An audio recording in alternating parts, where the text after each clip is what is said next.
찬송가 288장으로 함께 찬양하겠습니다. 찬송가 288장입니다.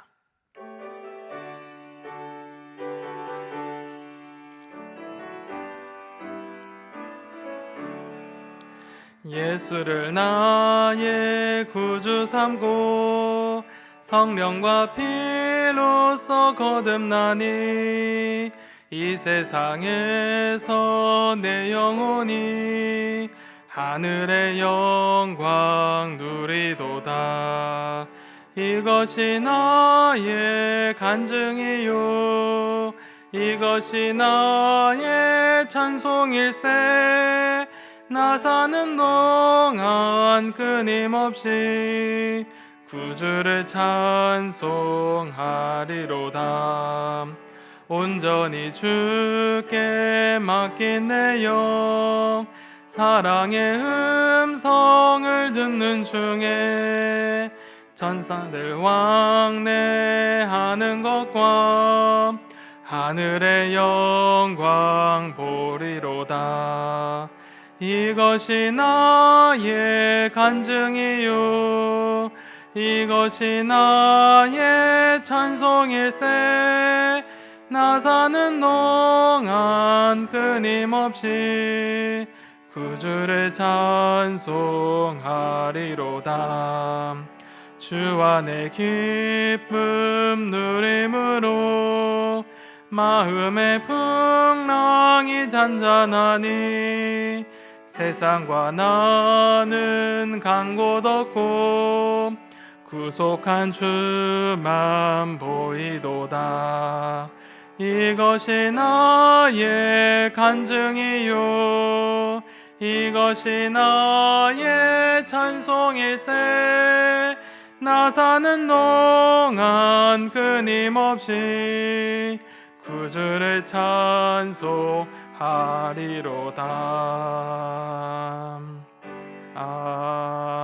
아멘. 아멘.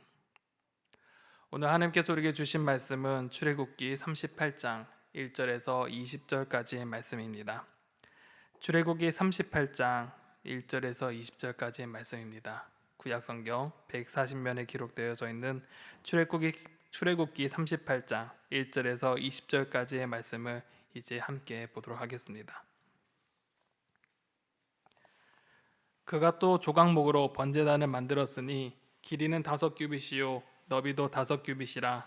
네모가 반듯하고 높이는 3규빗이며 그 네 모퉁이 위에 그 뿔을 만들되 그 뿔을 제단과 연결하게 하고 제단을 노스로 쌌으며 제단의 모든 기구 곧 통과 부삽과 대야와 고기 갈고리와 불 옮기는 그릇을 다 노스로 만들고 제단을 위하여 놋그릇을 만들어 제단 주위 가장자리 아래에 두되 제단 절반에 오르게 하고 그 놋 그물 네 모퉁이에 채를 꿰 고리 넷을 부어 만들었으며 채를 조각목으로 만들어 놋으로 싸고 제단 양쪽 고리에 그 채를 꿰어 매게 하였으며 제단은 널판으로 속이 비게 만들었더라.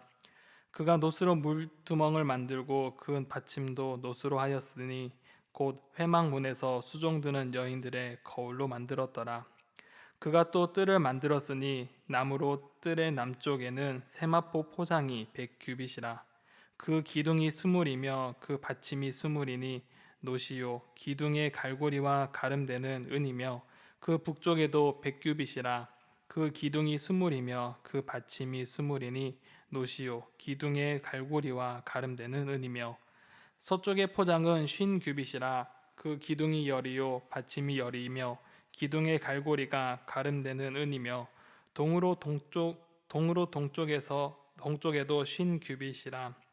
문 이쪽의 포장이 15규빗이요 그 기둥이 셋이요 받침이 셋이며 문 저쪽도 그와 같으니 뜰 문 이쪽 저쪽의 포장이 15규빗이요 그 기둥이 셋씩 받침이 셋씩이라. 뜰 주위의 포장은 세마포요 기둥 받침은 노시요 기둥의 갈고리와 가름대는 은이요 기둥 머리 싹에는 은이며 뜰의 모든 기둥에 은 가림대를 꿰었으며 뜰의 휘장 문을 청색, 자색, 홍색 실과 가늘게 꼰 배실로 수놓아 짰으니 길이는 20규빗이요 너비와 높이는 뜰의 포장과 같이 5규빗이며 그 기둥은 넷인데 그 받침대은 노시요 그 갈고리는 은이요 그 머리 싸개와 가름대도 은이며 성막 말뚝과 뜰 주위의 말뚝은 모두 못이더라. 아멘. 이 부살레가 오올리야 그리고 하나님께서 지혜와 총명과 지식을 주신 이들은 하나님께서 말씀하신 대로 이 성막을 만들어가고 있었습니다. 성막 덮개를 만들고 성막 벽체와 이 휘장을 만들고 이 성막을 만들었습니다. 그리고 휘장 사이로 구분된 이 지성소와 성소에 들어가는 이 성물도 만들었는데 이 지성소에 들어갈 증거계와 성소에 들어갈 진설병상과 등잔과 그다음에 분향대를 만들었습니다. 이 성막이라는 뜻은 하나님께서 거하시는 장소를 뜻하는데 그 중에 이 지성소는 하나님의 임재를 상징하는 장소입니다. 또한 이 성소는 제사장이 하나님을 섬기는 장소입니다. 이 부살렐은 하나님의 임재를 상징하는 이 지성소와 제사장이 하나님을 섬기는 이 성소의 성물을 모두 만든 뒤에 이 성막들에 둘 성물을 만들고자 했습니다. 성막들은 이 사람들이 제사장을 통해 하나님께 예배를 드리고 교제하는 장소로서 이 성막과 구별된 특징들을 가지고 있습니다. 특히 이 성막 안의 성물들은 모두 순금으로 제작되어 있는 반면에 이 성막들의 대부분의 기구들은 이 노스 주 재료로 사용하고 있습니다. 오늘 본문을 살펴보면 1절에서 8절까지는 이 예물을 드리는 번제단 축조와 물두멍 제작에 대해서 기록하고 있습니다. 그리고 9절에서 20절까지는 성막들의 울타리를 축조하는 그 내용에 대해서 기록을 하고 있습니다. 먼저 첫 번째로 번제단 축조와 물두멍 제작에 대해서 이 시간 함께 살펴보고자 합니다. 1절과 2절에 보면 그가 또 조각목으로 번제단을 만들었으니 길이는 5규빗이요 너비도 5규빗이라 네모가 반듯하고 높이는 3규빗이며 그 네 모퉁이 위에 그 뿔을 만들되 그 뿔을 제단과 연결하게 하고 제단을 노수로 쌌으며 라고 기록하고 있습니다. 부살레는 조각목을 가지고 이 번제단의 틀을 먼저 제작했습니다. 길이와 너비는 각각 5규빗이고 높이는 3규빗인데 길이와 너비가 약 225cm가 되는 이 정사각형 모양의 높이는 135cm 정도 되는 크기였습니다. 이렇게 기본 틀을 조각목으로 만든 뒤에 이 네 모퉁이 위에 뿔을 만들어서 제단과 연결한 뒤 제단을 노수로 감쌌습니다. 그리고 노수로 그물을 만들어 이 제단 가장자리 아래에 달아 그물이 제단 중간에 위치하게 한 후에 그물 네 모퉁이에 채를 꿰 수 있도록 고리 넷을 부어 만들었습니다. 또한 운반을 위해 사용될 채는 이 조각목으로 만들고 노수로 감싸 이 제단 양쪽 고리에 그 채를 꿰어 맬 수 있도록 했습니다. 또한 제단 안쪽을 비워두었는데 이 번제시 타고 남은 재의 찌꺼기와 이 기름 찌꺼기들이 아래로 떨어질 수 있도록 만들었습니다. 또한 이 번제단에 사용될 기구를 제작했는데 통과 부사, 대야와 갈고리 그리고 불 옮기는 그릇을 만들었고 이것 모두도 이 노수로 제작하게 되었습니다. 이렇게 이 번제단과 기구를 다 만들고 난 뒤에 이 물두멍과 그를 받치는 받침대를 만들었습니다. 이것도 번제단과 그 기구들과 동일하게 노수로 만들게 되었습니다. 그런데 여기에 한 가지 의문이 드는 것이 있습니다. 이 물두멍은 어떠한 모양이고 어느 정도의 크기인지 이 성경에서는 밝히지 않고 있습니다. 또한 이전에 기록되어져 있는 이 30장에도 이 물두멍의 용도는 말하고 있지만 성경은 이 모양에 대해서는 전혀 언급하고 있지 않습니다. 다만 몇 가지 기록과 그런 흔적들을 찾아보면 대략적 크기를 가늠해 볼 수는 있지만 그것을 예측일 뿐 정확하게는 알 수 없습니다. 다만 성경에 기록된 독특한 지점이 있는데 바로 이 물두멍을 만들 때 회막문의 수종드는 여인들의 거울로 만들었더라라는 것입니다. 이것은 30장에도 기록되지 않은 부분이기에 좀 당황스럽기도 하고 여러 가지 궁금증을 자아내기도 합니다. 하지만 이 본문을 통해 알 수 있는 것은 이전에 새벽 기도에 이 담임 목사님께서 말씀해 주신 것처럼 이 동일하게 여인의 그 헌신으로 외적 아름다움과 정결함을 살피던 이 놋이 이 하나님 앞에 거룩함을 입도록 찢는 물두멍으로 재탄생되었다는 것입니다. 더 나아가 이 여인들이 자신의 외모를 치장하는데 중요한 이 청동 거울을 하나님께 드림으로 자신의 외모나 화려함보다 하나님을 더 사랑하는 열망이 컸음을 또한 보여줍니다. 자신의 아름다움보다 하나님의 역사를 위해 헌신한 그들의 온전한 헌신을 이 거울을 만든 놋, 이 물두멍을 통해 발견하게 되는 것입니다. 그리고 두 번째로 성막들의 울타리를 축조하게 됩니다. 부살렐은 이 성막들에서 사용될 번제단과 물두멍을 만든 뒤에 이 울타리를 통해 경계를 만듦으로써 성막이란 땅을 구별하게 되었습니다. 그렇기에 울타리의 규모가 곧 성막 전체의 규모라고 할 수 있습니다. 결론적으로 성막 울타리는 남쪽과 북쪽에는 이 100규빗이고 동쪽과 서쪽은 50규빗인데 결국에는 45m와 22.5m 정도가 되는 규모입니다. 그리고 울타리의 높이는 5규빗인데 2.25m로서 이렇게 되어 있고 세마포 포장으로 둘러싸인 구조가 이 울타리였습니다. 울타리의 경우 기둥에 대한 기록은 36장 36절의 바탕으로 볼 때 이 조각목으로 여겨지고도 있습니다. 기둥 받침은 놋으로 제작했고 기둥 위에 머리 싸개와 갈고리, 가름대는 은으로 제작했습니다. 그리고 남쪽과 북쪽에 100규빗이 되는 곳에는 울타리 20개가 세워지고 동쪽과 서쪽에는 50규빗으로 10개의 울타리가 세워지게 됩니다. 다만 동쪽에는 입구가 있기에 중앙 입구를 중심으로 좌우로 15규빗의 기둥 3개씩 설치하고 세마포 포장을 했고 중앙에 20규빗은 기둥 4개를 설치하고 이곳의 문은 청색, 자색, 홍색 실과 이 가늘게 꼰 배실로 수놓은 이 휘장을 사용하여 만들었습니다. 그래서 이곳을 통해 사람들이 빈번하게 왕래할 수 있도록 만들었습니다. 이 마지막으로 울타리를 고정하는 이 말뚝과 성막의 덮개 중 이 세 번째, 네 번째 덮개를 고정할 수 있는 이 말뚝을 만들었는데 이 말뚝은 모두 놋으로 만들어 울타리와 성막 덮개를 고정했다고 기록하고 있습니다.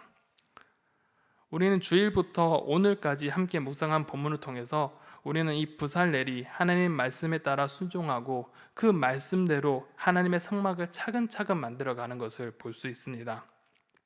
하나님께서 말씀하신 대로 작은 것 하나도 놓치지 않고 하나님의 말씀에 순종함으로써 우리 또한 그 하나님 말씀에 순종해야 됨을 우리는 다시금 깨닫게 됩니다. 그리고 특별하게 기록된 한 절 속에서 또한 특별한 깨달음을 주고 있습니다. 이 물두멍을 만들 때 그 재료를 회먹문에서 수종드는 여인들의 거울로 만듦이라는 이 부분인 것입니다. 물두멍은 이 제사장이 회막으로 들어가기 전 손과 발을 씻는 물을 담아주는 역할을 했습니다. 물두멍은 제사장이 회막에 들어가기 전 자신의 손과 발을 씻지 않고 들어갔을 때 그들의 부정함으로 인하여서 죽임을 당한다고 기록하고 있습니다. 즉, 이 물두멍에 담긴 물은 제사장을 정결하게 하는 역할을 위해 존재하고 제사장의 생명을 살리는 역할을 감당하게 됩니다. 비록 하나님께 드려지기 전에는 한 여인의 거울로서 한 사람의 아름다움과 한 사람의 정결함을 위해 사용되었지만 하나님께 드려짐으로 하나님의 사역에 동참하게 되어졌고 사람을 살리는 일에 사용되어진 것입니다. 이는 우리의 모습에서도 동일하게 적용할 수 있을 것 같습니다. 비록 우리는 하나님의 손에 붙들림 받기 전에는 그저 그런 인생이고 죄의 사슬에 묶인 인생이었습니다.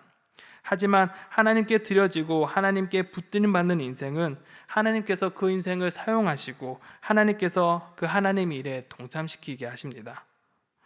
그저 그랬던 인생이 하나님의 나라의 백성으로 하나님의 나라의 귀한 일꾼으로 그 인생의 값어치가 달라지게 되는 것입니다.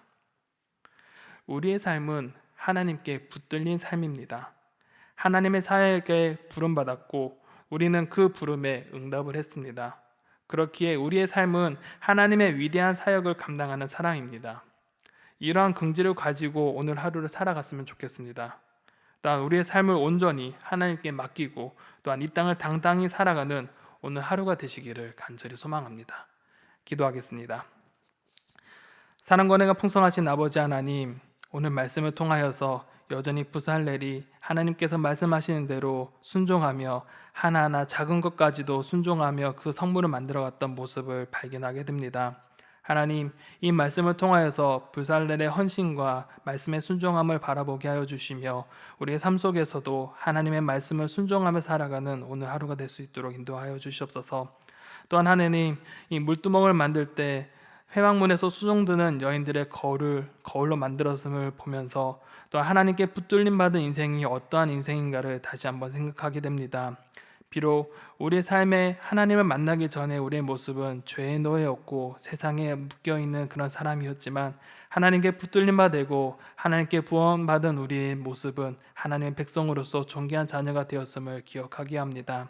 하나님, 하나님께 붙들림 받은 인생이오니 주여 우리의 삶 가운데 하나님만 붙잡고 하나님의 사역에 열심히 동참하며 나아가는 우리의 삶이 되게 하여 주시옵소서. 또한 우리는 하나님의 백성이라는 자긍심과 긍지를 가지고 오늘 하루도 하나님의 백성으로 당당히 살아가는 오늘 하루가 되게 하여 주시옵소서. 하나님의 백성으로 주님 말씀에 의지하며 주님만 붙잡고 나아가는 또한 오늘 하루가 될 수 있도록 주여 우리 가운데 성령의 충만한 은혜를 베풀어 주시옵소서. 오늘 하루도 주님께 맡겨드립니다. 주님께서 함께하여 주시며 역사하여 주시옵소서. 너무나 감사함을 돌리며 예수 그리스도의 이름으로 간절히 기도드립니다. 아멘.